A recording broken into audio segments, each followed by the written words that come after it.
Quand on parle de lutte contre les gaz à effet de serre, eh bien souvent on pense à la pollution des industries, des automobiles, mais d'autres gaz y contribuent d'une manière non négligeable. Ceux des vaches, autrement dit, oui, leur paie et leur roue.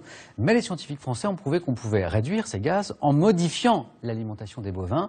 Pour inciter les agriculteurs à suivre cette voie, une association leur propose des bons de réduction. Jean-Marc Chollet, Antoine Placier. Julien Frémont est un éleveur heureux. Quand il observe ses vaches, leurs poils brillants, leur démarche assurée, il sait qu'elles sont en bonne santé.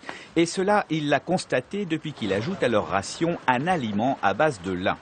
Le lait est de meilleure qualité, plus riche en oméga 3. Autre avantage, ces vaches rejettent moins de gaz à effet de serre qu'avec du soja ou du maïs. On va avoir un lait et des produits animaux globalement qui ont une meilleure qualité nutritionnelle, une meilleure qualité technologique, donc ça c'est pour les consommateurs.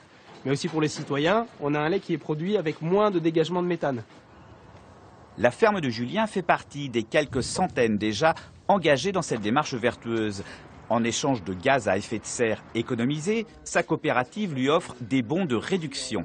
Une incitation pour acquérir toute une gamme de produits verts pour son exploitation. Qu'est-ce que ça allait pouvoir m'apporter en termes d'épargne, de compte épargne CO2 ? Il fournit un travail envers l'environnement et c'est ça qu'on veut récompenser. C'est le travail que font les agriculteurs au quotidien sur leurs exploitations. Les effets bénéfiques sur l'environnement d'une alimentation riche en oméga 3 ont été reconnus par les Nations Unies. Une satisfaction pour Pierre Veil. Cet ingénieur est à l'origine de ce système d'échange entre éleveurs et coopératives.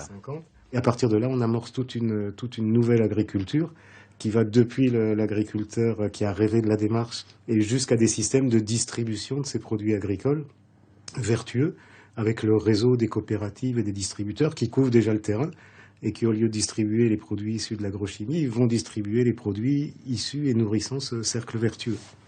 Si toutes les vaches laitières françaises suivaient ce programme alimentaire, cela permettrait de réduire de 15% leur rejet de méthane, soit l'équivalent de ce que rejettent chaque année 1,5 million de voitures.